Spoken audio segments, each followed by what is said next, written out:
Bem-vindos ao Grupo Marcos, estamos no programa Nova Geração 191, Prisão Redentora. Continuamos o nosso estudo do Livro dos Espíritos, parte 2, capítulo 7, Retorno à Vida Corporal, no item Idiotia e Loucura. Uma observação rápida. Esse termo, que hoje soa agressivo, à época de Kardec era o termo técnico. Então, hoje, se Kardec estivesse escrevendo, possivelmente usaria o termo síndrome de Down ou necessidades especiais, enfim. Mas a gente não pode querer estar mudando os termos do passado porque hoje a gente usa outros. Senão a coisa fica maluca, porque a gente vai ter que estar toda hora alterando toda a literatura mundial. Então é mais fácil a gente entender que era um termo da época, né? É normal que estejam essas mudanças, mas a gente não pode entrar numa batalha de transformar todos os termos da história humana, porque ficaria muito esquisito. Na verdade, algumas pessoas já fizeram isso e é considerado um crime cultural, né? Não no sentido de código jurídico, mas culturalmente é um crime, porque você não pode estar mudando assim. Se a pessoa usou aquela expressão, você entenda. Tá certo? É como, por exemplo, o termo raça. Hoje, a maioria das pessoas não utilizam, não querem utilizar. Acham melhor falar de cultura, de etnia. Ok, pode ser. Mas nós não temos o direito de pegar os textos dos historiadores, dos antropólogos do passado e sair alterando. Até porque pode ser que daqui a 30 anos já não seja mais etnia, seja outro. Então vai chegar uma hora que ninguém sabe mais o que é que o autor falou. Então é melhor você falar o termo e explicar. Olha, na época o termo certo era esse. Ok. Então é importante entender isso do ponto de vista cultural, porque senão a gente corre o risco de, na maior boa vontade do mundo, distorcer a obra dos outros. Então nós não podemos fazer isso. Hoje a gente vai tratar de uma questão muito interessante e está vinculada a uma história muito interessante, né? O Chico Xavier tinha um grupo que ele fazia um evangelho, estudava, uma espécie de evangelho no lar. E eu acredito que esse grupo era em São Paulo, mas não sei, não importa isso. Mas era um grupo que as pessoas passavam por lá, quer dizer, não era um grupo fechado. Era um evangelho aberto. E aí um dia passa um pai com uma criança, com gravíssimos problemas físicos, ele não usa nenhum termo técnico, mas grandes deficiências intelectuais e físicas, que ficava toda hora abraçada junto ao pai, não conseguia sentar sozinha, porque ele estava indo ali naquela cidade fazer um tratamento médico e aproveitou, sabia que tinha um evangelho, era conhecido, foi lá participar desse evangelho. Chico Xavier também era um dos participantes. Foi aberto o Livro dos Espíritos e caiu na questão 371, que é a questão do nosso programa de hoje. Houve essa coincidência entre o nosso programa e esse acontecimento. A questão 371 é a seguinte: a opinião, pergunta de Kardec, segundo a qual os cretinos e os idiotas, que era o termo de indivíduos com problemas mentais, teriam a alma de natureza inferior, tem fundamento? É interessante que algumas pessoas olham hoje, no alto da sua ignorante arrogância, e acham que Kardec era preconceituoso. Não, preconceituoso era a época de Kardec. Kardec não era. Olha a pergunta que Kardec faz. Porque na época de Kardec as pessoas achavam que os indivíduos com problemas mentais, eles seriam um espírito inferior, seriam um ser inferior. Kardec questiona isso. O que é que os espíritos respondem? Não. Eles têm uma alma humana, quer dizer, são seres humanos como vocês. Não é uma alma, pré-humana, sub-humana. Olha o que os espíritos dizem. Não, eles têm uma alma frequentemente mais inteligente do que imaginais, que sofre pela insuficiência dos meios de que dispõe para se comunicar. Como o mudo sofre por não poder falar. O que é que ele está dizendo? O espírito não tem deficiência. É uma deficiência física que impede a expressão da inteligência, mas não impede a inteligência. né? É como você, de repente, não consegue mais falar. Você ficou burro por isso? Não. Você vai ter dificuldade de se exprimir. Ou você está com problema de fala. Então, os espíritos, eles vão, pelo contrário, ter uma posição contrária ao preconceito da época. Voltemos à situação, né? Foi feito o estudo dessa questão nesse grupo, estava, entre outras pessoas, o pai com essa filha. Depois, no final, né, como é comum nos encontros espíritas, né, tem uma ou duas manifestações mediúnicas mais breves. O Emmanuel se manifesta, falando sobre a reencarnação, e depois um poeta, né, chamado Silva Ramos, ele vai contar o caso específico daquele pai. Naturalmente, um pai era espírita e tinha maturidade para isso. Quase sempre os espíritos não contam essas histórias porque os indivíduos envolvidos não têm maturidade. Aí é aquela coisa, eu vou contar sobre a vida de alguém sabendo que isso vai perturbar a pessoa, vai causar desconforto ou vergonha ou sei lá o quê, então não fala. Quando dá para falar e a pessoa tem maturidade e tem um médium para isso, os espíritos falam, né? Então isso aqui não é nada incomum. Essa história está publicada no livro Astronautas do Além, que é um livro do Herculano Pires em parceria com o Chico Xavier. O Chico Xavier narrava essas histórias, essas mensagens, e enviava para o Herculano analisar e comentar, né? Era uma parceria aí dos dois e das equipes espirituais, naturalmente. Olha que interessante essa história. Não estou dizendo que todo mundo que reencarna com deficiência mental tem uma história como essa. É apenas um dos casos. Olha aí, vamos lá. O escritor intitulou aqui Vinculação Redentora. É uma história. O fidalgo, já deu a dica, né? Estamos falando aí da Idade Média.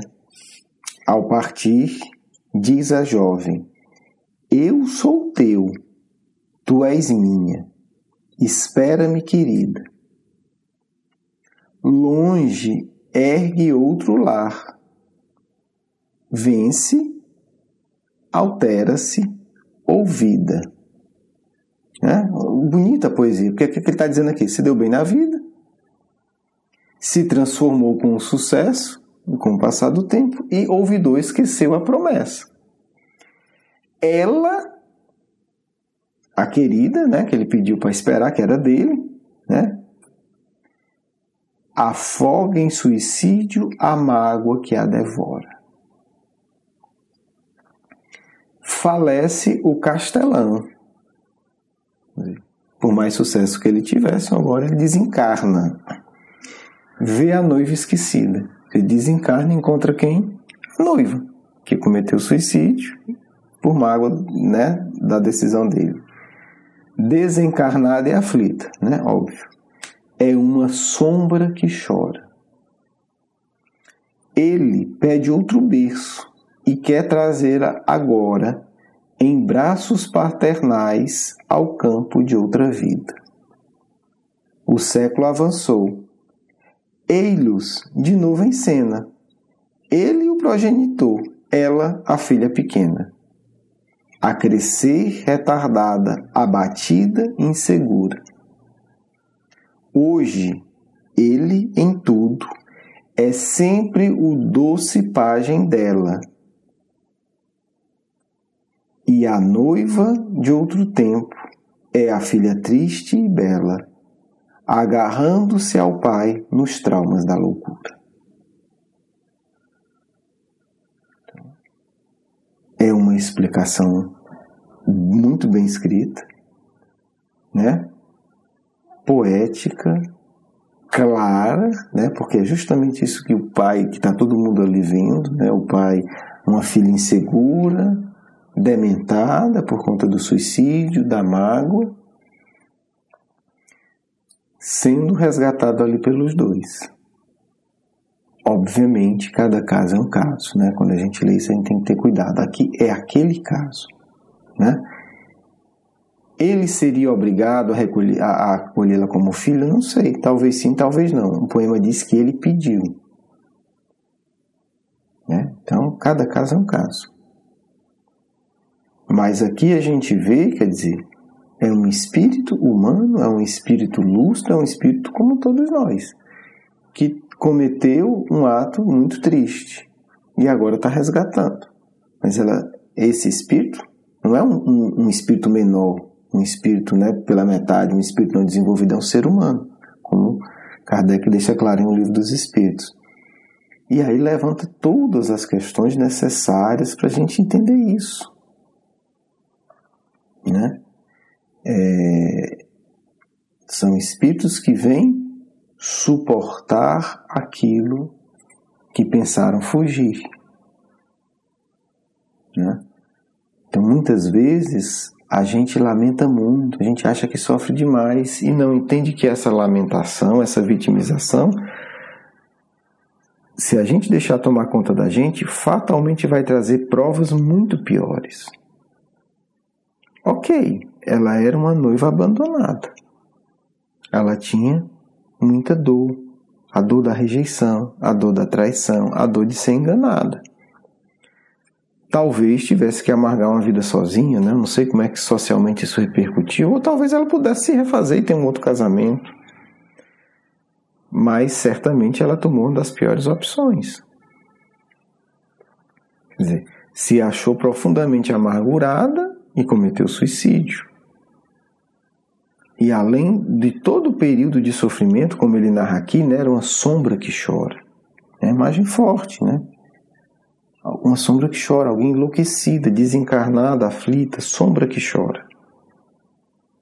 E além de todo esse período que ela amargou no plano espiritual, que é muito pior do que dizem os espíritos, do que as experiências carnais, porque a sensibilidade do corpo é muito maior, ela volta para uma outra vida numa situação extremamente sofrida.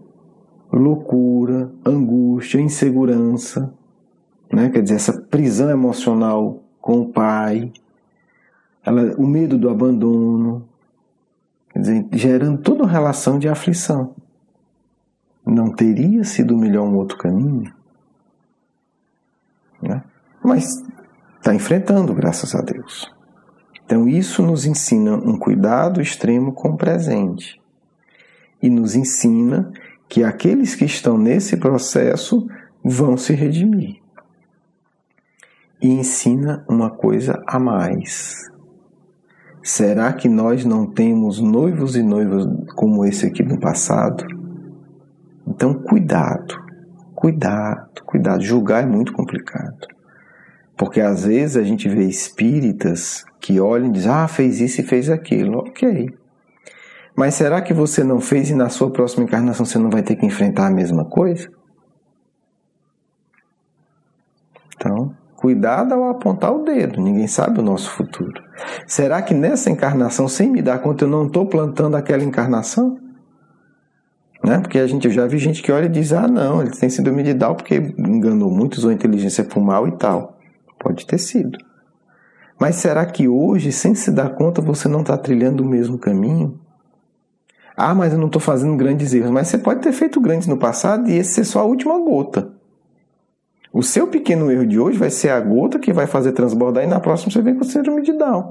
Você vem com uma série de deficiências cerebrais e físicas. Então, o equilíbrio da vida é muito delicado.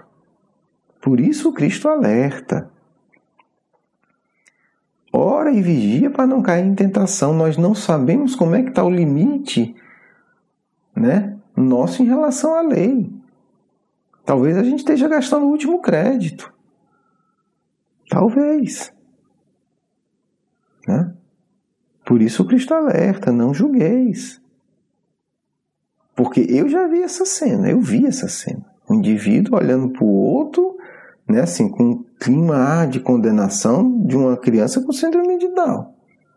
Só que aquele indivíduo tem tudo para na próxima estar numa situação muito pior. E se acha melhor que todo mundo.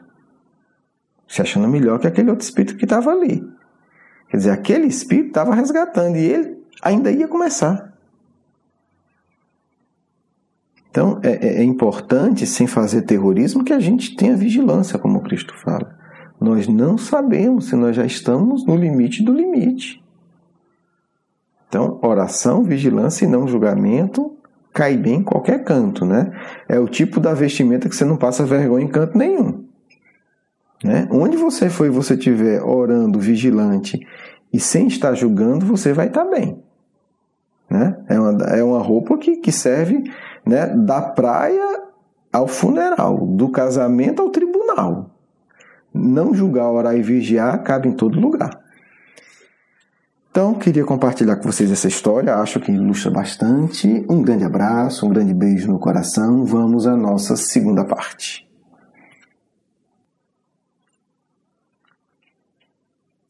Filhos e filhas amados, que o Mestre, em seu amor e em sua ternura, toque nesse instante os nossos corações. Eu lido muito, filhos. Eu e minha equipe, nós lidamos com centenas de milhares de casos de espíritos da Terra. Eles sempre têm uma atitude que leva a dores terríveis, a negação de se curar. Vocês não querem entender isso. Deus não tem raiva de ninguém. Deus envia a cura. Não existe punição divina no sentido de que Deus agora vai descontar o que você fez. Isso é de uma estupidez que só cabe na cabeça de espírito muito inferior. Não funciona assim. Isso é estúpido. É tosco, é grosseiro demais. Como funciona?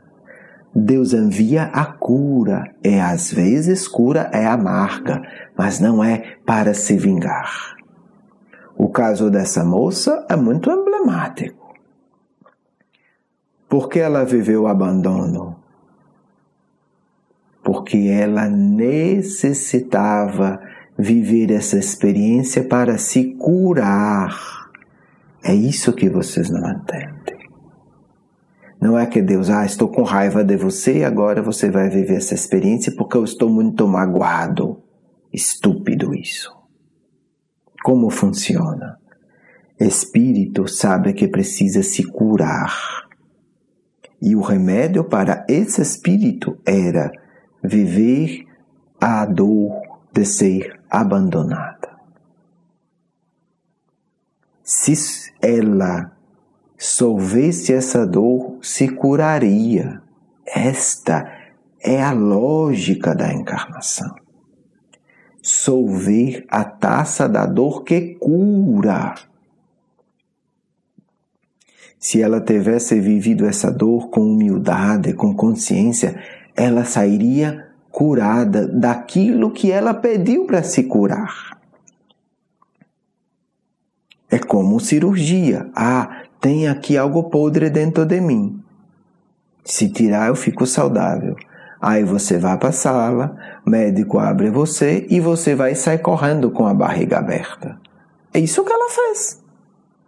Saiu correndo de plena sala de cirurgia com a barriga aberta. Resultado, pegou uma infecção muito pior e terrível. Isso ela fez. Isso vocês espíritas querem fazer sempre. Falam. Na hora que vem a dor, a taça amarga, o remédio que é desagradável, saem correndo. Não querem conviver com ninguém difícil. Não querem ter dificuldade material. Não querem ter doença. Então, como vai curar? A cura para vocês da Terra sempre vem com um sabor amargo. Se vocês não aceitarem isso, vão fazer como ela. Vão tomar atitudes que pioram a doença. O amargor da prova significa: estou me curando. Estou ficando melhor. porque o contrário era para ter acontecido. Ela deveria ter se curado e ele era que deveria amargar para ser ajudado por ela a encarnação futura. Ela poderia ficar desencarnada amparando. Se quisesse, se tivesse se curado. Filhos, nunca esqueçam disso. Experiência áspera é a cura das vossas dores piores. E se vocês fogem covardemente, vocês acumulam porque vocês fortalecem o desequilíbrio que existe em vocês. Porque o que interessa para Deus é a harmonia. Então o que acontece? Quem comete erro se desarmoniza. O processo de voltar à harmonia, de conquistar a harmonia, dói. É doloroso. Não tem jeito. Mas se vocês vivem essa dor e voltam à harmonia, ótimo, não precisa mais dor. Por isso Cristo diz, o amor cobre a multidão de pecados. Quem se harmonizou, para onde vai, tem uma bela canção para doar. E isso repara tudo. Fundamental, filhos, reharmonizar-se com a ajuda da dor. E Deus abençoará vocês por toda a eternidade. Na verdade, Deus abençoa sempre, mas somente harmonizados vocês serão capazes de, por todo ou sempre, captarem essa harmonia divina. Paz a todos, do amigo espiritual de sempre. Quero agradecer o seu carinho, a sua atenção e para conhecer mais do nosso curso Educação Espírita, um convite à juventude, do nosso programa Nova Geração e os nossos livros, por favor visite o nosso blog grupomarcos.com.br. Você é muito bem-vindo. Um grande abraço.